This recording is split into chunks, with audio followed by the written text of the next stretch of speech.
आज से 5000 साल पहले कुरुक्षेत्र की भूमि पे एक युद्ध हो रहा था, जहां आर्यवर्त की सेनाएं एक दूसरे के खिलाफ दो गुटों में बढ़ चुकी थी। एक तरफ थे कौरव और उनकी मित्र सेनाएं, और दूसरी तरफ थे पांडव, जिनके खेमे में स्वयं ब्रह्मांड के नायक श्री कृष्ण खड़े थे। कुरुक्षेत्र का युद्ध बहुत सालों पहले हुए एक अपमान के एवज में होने वाला आहुति यज्ञ था, जिसमें आर्यवर्त के सारे महायोद्धा समा जाने वाले थे। और इस यज्ञ की बलि बनने वाले थे कौरव। और क्यों न बनते, उन्होंने धर्म के खिलाफ होने का दुस्साहस जो किया था। पर कौरवों के बीच भी एक व्यक्ति था जिसे अपने भाइयों का दुष्कर्म साफ दिखाई दे रहा था, और वो इस पाप का भागीदारी नहीं बनना चाहता था। उस कौरव का नाम था युयुत्सु, महाराज धृतराष्ट्र और एक दासी का पुत्र, जो हमेशा अपने भाइयों के प्यार और सम्मान पाने के लिए लड़ता आ रहा था, पर उसे हमेशा तिरस्कार के सिवा कुछ नहीं मिला था। युयुत्सु ने चीरहरण के समय भी आवाज उठाई थी, पर तब भी उसके भाइयों ने उसे अनसुना कर दिया था। पर इस युद्ध में स्वयं धर्म और भगवान के खिलाफ जाके वो इतिहास के पन्नों में कलंक नहीं बनना चाहता था। इसलिए युयुत्सु ने अपने भाइयों को छोड़ के श्री कृष्ण के चरणों में जाना सही समझा, और वो पांडवों की तरफ से लड़ने उनकी सेना में चला गया। ये बात उसके भाइयों को बिल्कुल भी पसंद नहीं आई। आखिर कौरव तो उस बहुमुखी नाग की तरह थे, जिसके सारे फन एक साथ शत्रु पे विष उगलते थे, और युयुत्सु का इस तरह दुश्मनों के साथ मिल जाना उस एकता को चुनौती दे रहा था। इसलिए कौरवों ने फैसला लिया कि युयुत्सु को इस विश्वासघात के लिए दंड दिया जाएगा। युद्ध का 15वां दिन चल रहा था। लड़ाई अपने उफान में थी और योद्धा रणभूमि पे अपना शौर्य दिखा रहे थे। और इसी युद्ध के दौरान कौरवों ने युयुत्सु को एक तरफ घेर लिया। क्यों रे डोंगी, बड़ा धर्म का साथ देगा? हाँ, कौरवों में से आवाज आई। तूने तो अपने भाइयों का साथ नहीं दिया रे कुलद्रोही, तुझे जीने का कोई हक नहीं।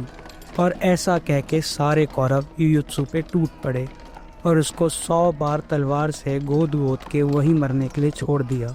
जैसे ही शाम को युद्ध खत्म हुआ तो सैनिकों ने युयुत्सु पे हमले की खबर कृष्ण और अर्जुन को सुनाई, और ये बात सुनते ही वो दोनों तुरंत घटनास्थल की तरफ चल पड़े।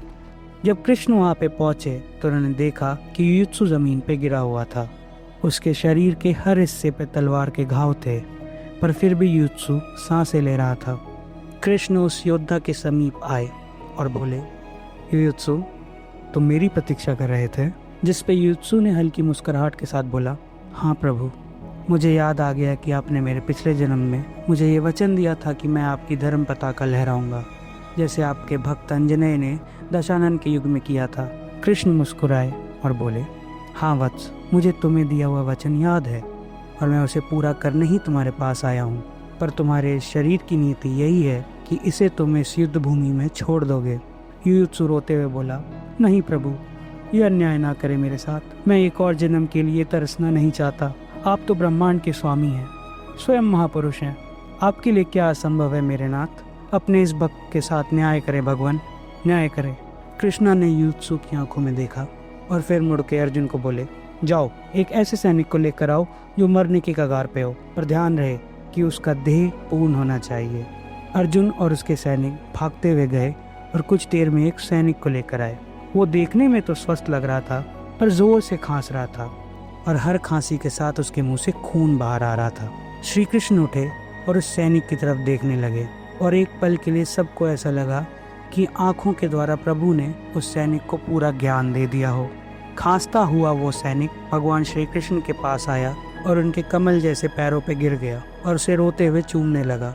भगवान ने उसे प्यार से उठाया और फिर बोला, जाओ पुत्र, उस योद्धा के बगल में जाके लेट जाओ। और वो सैनिक चुपचाप युयुत्सु के समीप जाके लेट गया। फिर कृष्णा ने युयुत्सु से बोला, हे कौरव, उस सैनिक का हाथ पकड़ो और मेरे उस अति पवित्र नाम का स्मरण करो जिसे मैंने तुम्हारे कानों में पिछले जन्म में बोला था।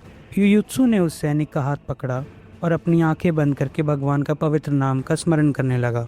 और जब फिर से उसने अपनी आंखें खोली और अपने हाथों की तरफ देखा तो उसे एहसास हुआ कि वो हाथ उसके नहीं थे, वो सिपाही के हाथ थे, और उसके बगल में ही युयुत्सु का पुराना खून से लथपथ मृत शरीर पड़ा हुआ था। युयुत्सु ने घबराते हुए कृष्ण की ओर देखा और बोला, प्रभु, ये क्या हुआ है मेरे साथ? ये तो मेरा शरीर नहीं है भगवान। और कृष्ण ने मुस्कुराते हुए कहा, हाँ युयुत्सु, तुम्हारे इस शरीर की नियति ये थी कि उसे कुरुक्षेत्र के इस मैदान में मरना था, पर मैं तुम्हें ये वरदान देता हूँ कि अब से जिस भी जीव को छू के तुम मेरे दिव्य नाम का स्मरण करोगे, वो अति पवित्र नाम जो सिर्फ मेरे प्रिय भक्तों को ही पता होता है, तो तुम्हारी आत्मा उस दूसरे जीव के शरीर में चली जाएगी और उस जीव की आत्मा को मुक्ति मिल जाएगी। इस तरह तुम बिना महाकाल के नियमों को तोड़े युगांत तक जीवित रह पाओगे और सही समय आने पर मेरे धर्म के ध्वज को भी फैलाओगे। और इस तरह युयुत्सु एक अमर योद्धा के रूप में वापस जी उठा और उसने अधर्मियों के खिलाफ युद्ध किया। ऐसा कहा जाता है कि आज भी युयुत्सु इस धरती पर जिंदा है और भगवान के उस पवित्र नाम की रक्षा कर रहा है, इसमें ब्रह्मांड की असीम शक्तियाँ छुपी हुई हैं। और वो उस दिन की प्रतीक्षा में है जब नारायण वापस धरती पे आएंगे और इस बार युयुत्सु मानवता के शत्रु कली के खिलाफ भगवान श्री कल्कि और चिरंजीवियों के साथ मिलकर धर्म की ध्वजा को लहराएगा।